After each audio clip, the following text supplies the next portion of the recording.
ظہر کی نماز پڑھنے کا صحیح اور آسان طریقہ مرد اور عورت دونوں کے لیے ویڈیو بہت ہی امپورٹنٹ ہے کہ ہمیں ظہر کی نماز کی نیت کیسے کرنا ہے، کتنی رکعت پڑھنا ہے، کس طرح سے پڑھنا ہے، مکمل طریقہ ہم لوگ سیکھ لیں۔ بعض مرتبہ بہت ساری غلطیاں کرتے ہیں لیکن ہمیں پتہ ہی نہیں ہوتا کہ ہم یہ غلطیاں کر رہے ہیں جس کی وجہ سے ہماری نماز قبول ہی نہیں ہو رہی ہے۔ تو ہماری نماز صحیح ہم پڑھ رہے ہیں یا نہیں پڑھ رہے ہیں تو یہ بھی ہمیں دیکھنا پڑے گا۔ لیکن ہم یہ سمجھ رہے ہوتے ہیں ہماری نماز صحیح ہو رہی ہے لیکن اصل میں وہ ہماری نماز صحیح نہیں ہوتی ہے۔ تو آپ اس ویڈیو کو مکمل دیکھیے، انشاءاللہ تعالیٰ جو ہم غلطیاں کرتے ہیں وہ ہماری غلطیاں درست ہو جائیں گی۔ جب ہماری نماز میں غلطیاں ختم ہو جائیں گی تو ہماری نماز مقبولیت کے درجے تک پہنچے گی، پھر اس نماز کا ہمیں فائدہ بھی ملے گا اور تمام پریشانیوں کا انشاءاللہ تعالیٰ پھر اللہ تعالیٰ ہم کو تمام پریشانیوں سے دور بھی رکھے گا۔ ہوتا کیا ہے کہ ہم نماز تو پڑھ رہے ہوتے ہیں لیکن قبول نہیں ہو رہی ہوتی ہے۔ جب قبول نہیں ہو رہی ہے تو پھر اس نماز کا فائدہ ہی کیا ہے؟ سب سے پہلے ہمیں ظہر کی نماز کے لیے نیت کرنا پڑے گی اور ظہر کی جو نماز ہے وہ 12 رکعتیں ہوتی ہیں۔ پہلے 4 رکعت سنت مؤکدہ، پھر 4 رکعت نماز فرض، پھر اس کے بعد 2 رکعت سنت، پھر اس کے بعد 2 رکعت نفل۔ تو یہ 12 رکعتیں پڑھنا ہوتی ہیں مردوں کو بھی عورتوں کو بھی۔ تو جس میں سب سے پہلے ہمیں 4 رکعت سنت مؤکدہ کی نیت کیسے کرنا ہے آپ یہ سمجھ لیجئے۔ جو بھی آپ نیت کر رہے ہیں نا، نیت جو ہے وہ دل کے ارادے کا نام ہے۔ آپ نے دل میں ارادہ کر لیا کہ ہمیں فلاں نماز پڑھنا ہے، آپ کی دل کا ارادہ جو ہے وہی نیت ہو گئی۔ زبانی طور پر آپ کہنا چاہیں تو اس طرح کہہ سکتے ہیں کہ نیت کرتا ہوں میں 4 رکعت نماز ظہر سنت مؤکدہ منہ میرا کعبہ شریف کی طرف واسطہ اللہ تعالیٰ کہ اللہ اکبر کہہ کے آپ نیت باندھ لیں۔ تکبیر تحریمہ ضروری ہے، فرض ہے۔ اللہ اکبر کہہ کے ہاتھوں کو اٹھا کے، ہاتھوں کو جو اٹھایا جاتا ہے اللہ اکبر کہہ کے آپ ہاتھوں کو باندھ لیں۔ اور اس کے بعد جب ہاتھ باندھیں نا تو ناف کے نیچے ہمارا ہاتھ رہنا چاہیے اور ہم اپنے انگلی چھنگلیاں سے اور انگوٹھے سے کلائی کو پکڑیں اور 3 انگلیاں ہماری کلائی کے اوپر رہیں گی۔ اس سے قبل اگر آپ نے ایک ویڈیو نہ دیکھی ہو نماز فجر پڑھنے کا طریقہ تو آپ اس کو دیکھ لیجئے، انشاءاللہ تعالیٰ اس میں میں نے تفصیل سے بتایا ہے۔ میں شارٹ میں آپ لوگوں کو یہ بتا دیتا ہوں۔ آپ نے اللہ اکبر کہہ کے نیت باندھ لی۔ مرد جو ہوں گے ناف کے نیچے ہاتھ باندھیں گے، عورتیں جو ہوں گی وہ سینے کے اوپر ہاتھ باندھیں گی۔ اس کے بعد سبحانک اللہم پڑھنا ہے، سبحانک اللہم و بحمدک و تبارک اسمک و تعالی جدک و لا الہ غیرک۔ اس کے بعد آپ کو اعوذ باللہ من الشیطان الرجیم پڑھنا ہے، بسم اللہ پڑھنا ہے۔ اعوذ باللہ بسم اللہ جب آپ پہلی رکعت میں ہوں گے نا تو پھر آپ کو اعوذ باللہ بسم اللہ دونوں آپ کے لیے پڑھنا سنت ہے۔ اور پھر اس کے بعد جب دوسری رکعت میں آپ کھڑے ہوں گے سورہ فاتحہ پڑھیں گے یا سورت ملائیں گے تو اس میں بسم اللہ پڑھ لیں تو ٹھیک، نہ پڑھیں تو بھی کوئی بات نہیں، مستحب ہے، لیکن پہلی رکعت میں پڑھنا یہ سنت ہے۔ تو پھر اعوذ باللہ من الشیطان الرجیم بھی پڑھیں، بسم اللہ الرحمن الرحیم بھی پڑھیں۔ اس کے بعد سورہ فاتحہ آپ شروع کریں، سورہ فاتحہ یعنی الحمدللہ رب العالمین پڑھ لیں۔ اس کے بعد میں آپ کو سورت ملا لیں۔ سورت جو آپ پڑھیں نا وہ پہلے بڑی سورت پڑھیں اور ترتیب کے حساب سے بھی پہلی سورت ہو۔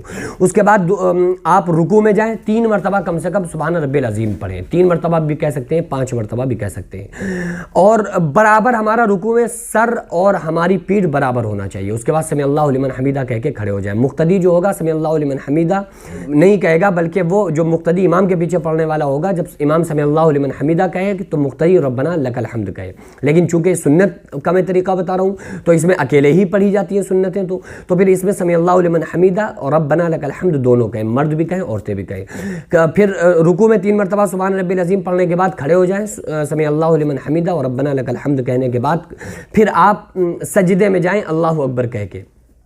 سب سے پہلے آپ کو گھٹنے رکھنا ہے، ہاتھ رکھنا ہے، پھر ناک رکھنا ہے، پھر اس کے بعد ماتھا رکھنا ہے اور بڑے ہی ادب کے ساتھ آپ کو سجدے میں رکھنا ہے۔ سجدے میں جانے کے بعد ہماری نگاہ جو ہونی چاہیے وہ ہماری ناک پر ہونا چاہیے۔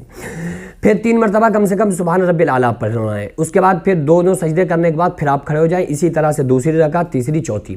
سنت جو آپ پڑھیں گے اس میں اس چیز کا خیال رکھنا چاہیے کہ سنت میں ہمیں ہر سورہ فاتحہ کے بعد سورت ملانا ضروری ہے، یعنی ہم 4 رکعت میں سورہ فاتحہ بھی ہمیں پڑھنا ہے اور سورہ فاتحہ کے ساتھ 4 رکعت میں ہم کو سورہ فاتحہ کے ساتھ سورت بھی ملانا پڑے گی سنت پڑھنے میں۔ 4 رکعت آپ نے کمپلیٹ کر لی، سلام پھیر دیا۔ اس کے بعد جب آپ فرض پڑھیں گے نا تو فرض کا ایک طریقہ یہ ہے، طریقہ سیم ہے، بس ڈفرینس اتنا ہے کہ آپ کی پہلے تو نیت بدلے گی کہ اب وہ ہم سنت پڑھ رہے تھے یا اب ہم فرض پڑھ رہے ہیں، ٹھیک ہے۔ پھر اس میں دوسری چیز کیا ہے کہ آپ کو 4 رکعت جب ظہر کی نماز پڑھیں گے تو اس میں 2 رکعت میں تو آپ کو سورہ فاتحہ کے ساتھ سورت ملانی ہے، لیکن 2 رکعت میں آخر والی 2 رکعت میں صرف سورہ فاتحہ پڑھنا ہے، اس کے ساتھ آپ کو سورت نہیں ملانی ہے۔ جو مرد حضرات امام کے پیچھے نماز پڑھیں گے تو اس میں ان کو کھڑے ہو کر قیام میں کچھ بھی نہیں پڑھنا ہے، صرف ان کو سجدے میں جو تسبیح ہے اور سبحان رب الاعلیٰ، رکوع کی جو تسبیح ہے سبحان رب العظیم، تشہد وغیرہ یہ ساری چیزیں ان کو تسبیحات پڑھنا ہے۔ لیکن جو سورہ فاتحہ اور سورت ملانا اگر امام کے پیچھے کوئی شخص پڑھ رہا ہے، مقتدی نماز پڑھ رہا ہے تو اس کو وہ نہیں پڑھے گا۔ اکیلے اگر کوئی انسان فرض نماز پڑھ رہا ہے یا عورتیں نماز پڑھ رہی ہیں تو وہ 2 رکعت جو فرض پڑھیں گی اس میں سورہ فاتحہ کے ساتھ سورت بھی ملائیں گی، اور 2 رکعت جو آخر کی ہوگی اس میں صرف سورہ فاتحہ پڑھنا ہے، اس کے ساتھ سورت ان کو نہیں ملانا ہے۔ تو اس طرح سے 4 رکعت کمپلیٹ کرنے کے بعد 2 سلام کے ساتھ، یعنی 2 رکعت جب آپ پڑھ لیں سنت ہوں یا فرض، اگر 4 رکعت آپ پڑھ لیں چاہے وہ 4 رکعت سنت پڑھ لیں ہوں یا 4 رکعت فرض پڑھ لیں ہوں، 2 رکعت کے بعد تشہد میں بیٹھنا ہے اور اتحیات پڑھنے کے بعد آپ کو کھڑے ہونا ہے، پھر 4 رکعت جب کمپلیٹ ہو جائیں تو اتحیات پڑھنا ہے، پھر درود پاک پڑھنا ہے اور پھر دعائے معصورہ اللہم انی ظلمت نفسی پڑھنے کے بعد پوری سلام دونوں طرف پھیرنا ہے۔ یہ آپ نے فرض کمپلیٹ کر لیا۔ اس کے بعد دعا ہے اللہم انت السلام ومنک السلام حینا ربنا بالسلام وادخلنا الجنۃ دار السلام، اس دعا کو پڑھنا ہے۔ پھر اس کے بعد آپ کو 2 رکعت نماز سنت پڑھنا ہے، پھر اس کے بعد 2 رکعت نفل پڑھنا ہے۔ طریقہ سیم سب کا وہی ہے، بس فرض اگر آپ 4 رکعت پڑھ رہے ہو تو اس میں 2 رکعت میں صرف سورہ فاتحہ کے ساتھ سورت ملائی جائے گی، باقی 2 رکعت میں صرف سورہ فاتحہ پڑھی جائے گی اگر آپ اکیلے نماز پڑھ رہے ہیں، امام کے پیچھے نہیں پڑھ رہے ہیں۔ باقی ساری جتنی بھی رکعتیں آپ پڑھیں گے سب میں سورہ فاتحہ کے ساتھ سورت ملانا ضروری ہے، جو بھی سنت نفل اور وغیرہ جو بھی آپ نماز پڑھیں۔ پھر 2 رکعت سنت کی نیت کر لیں، 2 رکعت پڑھ لیں، پھر 2 رکعت نفل کی نیت کر کے 2 رکعت نفل کمپلیٹ کر لیں۔ اس طرح سے آپ 12 رکعت ظہر کی نماز ادا کر لیں۔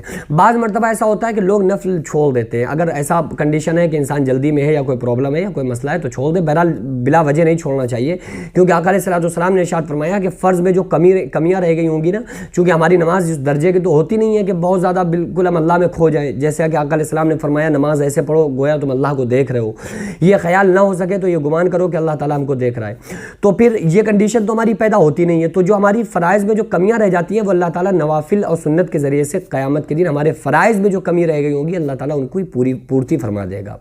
تو اس لیے بڑے خشوع اور خضوع کے ساتھ ہم لوگوں کو نماز پڑھنے کی ضرورت ہے۔ آپ لوگوں سے گزارش ہے کہ آپ لوگ اس ویڈیو کو زیادہ سے زیادہ لوگوں تک شیئر کر دیں، تاکہ جو لوگ بھی اگر کسی کی نماز میں کوئی کمی رہی ہوگی اور اس کے ذریعے سے اگر نماز ان کی صحیح ہو گئی تو انشاءاللہ تعالیٰ جو لوگ اس بات کو آگے پہنچائیں گے اللہ تبارک و تعالیٰ ان کو بھی اس کا پورا اجر و ثواب عطا فرمائے گا۔ آقا علیہ السلام نے فرمایا بلغوا عنی ولو آیا، دین کی ایک بات بھی جانتے ہو تو لوگوں تک